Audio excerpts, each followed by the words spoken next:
समर्थ रामदास स्वामी महाराज कृत दासबोध ग्रंथ दशक दुसरा मधील समास 10वा. यामध्ये पडत मूर्ख यांचे लक्षण दिलेले आहे. चला तर या समासास सुरुवात करूयात. श्रीराम मागा सांगितली लक्षणी, मूर्खा अंगे चातुर्य बाणी. आता ऐका शहाणी असोनी मूर्ख, तया नाव पडत मूर्ख. श्रोती न मनावे दुःख, अवगुण त्यागिता सुख प्राप्त होय. म्हणजे काय हो?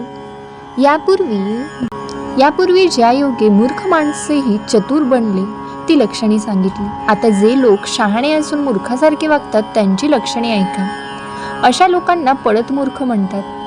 यातील काही लक्षणे आपल्या ठिकाणी आहेत असे वाटले तरी श्रोत्यांनी दुःख मानू नये. त्या अवगुणांचा प्रयत्नपूर्वक त्याग करावा, म्हणजे सुख लाभेल.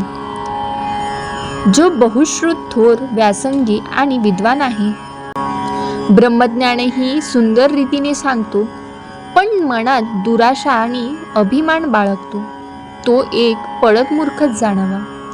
जो स्वेच्छाचाराने प्रतिपादन करतो, सगुण भक्तीचे खंडन करतो, स्वधर्माची आणि साधनाची निंदा करतो, तो पडत मूर्ख असतो.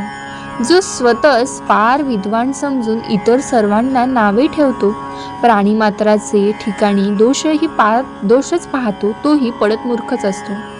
जो शिष्यास अवज्ञा घडेल किंवा तो संकटात पडेल अशी आज्ञा करतो व ज्याच्या बोलण्याने इतरांच्या मनाला दुःख होते असे मर्मभेदक शब्द बोलणाराही पडत मूर्खच असतो.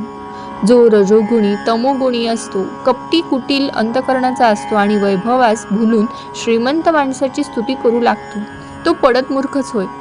जो एखादा ग्रंथ संपूर्ण न पाहता उगीचच त्यातील दोष काढून नावे ठेवतो, त्यांचे गुण सांगू लागले असता ते ऐकूनही न घेता दोषच पाहतो, तो पडत मूर्खच जाणावा.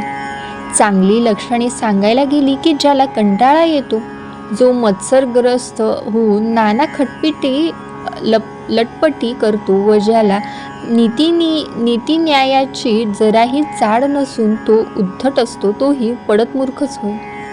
स्वतः आपण मोठे ज्ञानी आहोत असे समजून जो हट्टास पेटतो, ज्याला राग आला तर आवरता येत नाही आणि जो बोलतो एक आणि करतो मात्र दुसरेच, तो पडत मूर्खच असतो. योग्यता नसताना जो वक्ता बनतो आणि उगीचच बोलण्याचे कष्ट घेतो, ज्याचे बोलणे अत्यंत कठोर असते, तो पडत मूर्ख जाणावा. एखादा श्रोता मोठा बहुश्रुत असतो पण वाचाळपणा करून वक्त्याचा अपमान करतो, तो पडत मूर्खच समजावा. जो ज्या गोष्टीसाठी लोकाला दोष देतो स्वतः मात्र तीच गोष्ट करतो, असा स्वतःचे दोष न जाणणारा माणूस पडत मूर्खच असतो. जो अभ्यासाच्या योगाने सर्व विद्यांचे ज्ञान करून घेतो पण लोकांच्या अंतःकरणास सुख समाधान देऊन त्यांचे मन शांत करू शकत नाही, तो पडत मूर्खच समजावा. कोळिष्टकांच्या नाजूक धाग्याने हत्ती बंधनात सापडावा किंवा सुगंधाच्या लोभाने भुंगा कमळात अडकून मरून जावा, त्याप्रमाणे मोक्षप्राप्ती करून घेण्यास समर्थ असूनही जो मायेच्या कोमल धाग्यांमुळे प्रपंचात गुंतून पडतो, तो पडत मूर्खच होय. जो स्त्रियांच्या संगतीत राहतो, स्त्रियांपुढेच ब्रह्मनिरूपण करतो आणि निंद्य वस्तूंचे सेवन करतो, तो पडत मूर्खच जाणावा. ज्यायोगे आपल्याला कमीपणा येईल तेच जो अंतःकरणात दृढ धरतो व देहबुद्धी ज्याची दृढ असते, तो पडत मूर्खच जाणावा. लक्ष्मीपती भगवंताची स्तुती करण्याचे सोडून जो नरस्तुती करतो किंवा जो दृष्टीस पडेल त्याची कीर्ती वर्णन करू लागतो, तो पडत मूर्खच असतो. जो स्त्रियांच्या अवयवाचे वर्णन करतो, नाना नाटके हावभाव नकला करण्यास प्रवीण असतो, पण जो मनुष्य देवाला मात्र विसरतो, तो पडत मूर्खच होय. ऐश्वर्य प्राप्त झाले असता घमेंडीने जो जीवमात्रास तुच्छ समजतो, तसेच शास्त्रविरुद्ध मताचे प्रतिपादन करतो, तोही पडत मूर्खच असतो. जो बहुश्रुत विद्वान असतो, विरक्तही असतो, एवढेच नव्हे तर ब्रह्मज्ञानी असून महायोगी असतो, पण जो लोकांमध्ये भविष्य सांगू लागतो, तो सुद्धा पडत मूर्खच जाणावा. काही श्रवण करीत असताना जो मनामध्ये त्यातील गुण दोषांसंबंधी चिंतन करू लागतो व दुसऱ्यांचे चांगले पाहून जो त्यांचा मत्सर करू लागतो तोही पडत मूर्खच असतो. जो भक्तीचे काही साधन करीत नाही, जो वैराग्य संपन्न नसतो व काही भजन पूजन इत्यादी क्रिया न करताच लोकांना ब्रह्मज्ञान सांगू लागतो तो पडत मूर्खच होय. जो तीर्थक्षेत्र वेद अथवा शास्त्र इत्यादी काहीच मानत नाही व पवित्र कुळी जन्माला असून ज्यांचे आचरण अपवित्र असते तो पडत मूर्ख समजावा.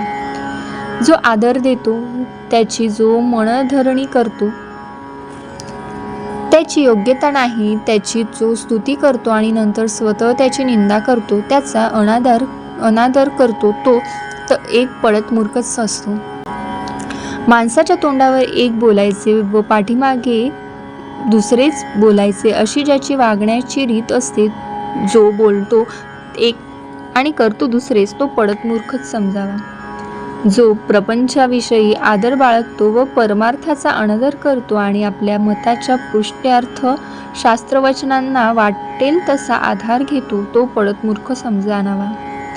जो योग्य ते सांगायचे सोडून ऐकणाऱ्याचे मन राखण्यासाठी अयोग्यही बोलतो व ज्याचे जगणे परस्वाधीन लोकांवर अवलंबून असते तोही पडत मूर्खच असतो. जो वर चांगले वागत असल्याचे सोंग करतो पण चोरून जे करू नये तेच करतो, चांगला मार्ग सोडून हट्टाने आडा मार्गास लागतो तो पडत मूर्खच होय. जो रात्रंदिवस चांगल्या उपदेशांचे श्रवण करीत असूनही आपले अवगुण सोडत नाही, आपले स्वतःचे हित कशात आहे हे जो जाणत नाही तो पडत मूर्ख असतो.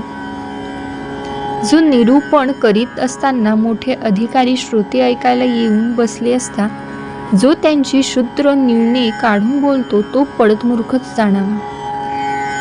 ज्याचा शिष्य अनधिकारी झाल्याने गुरुची अवज्ञा करीत असतानाही जो तिकडे दुर्लक्ष करून परत त्या शिष्याची आशा धरतो तो पडत मूर्खच असतो. श्रवण करीत असता जर देहधर्मामुळे त्यात अडथळा आला असून उणीव भासू लागली तर तो रागाने चिडचिड करतो तो पडत मूर्खच होय.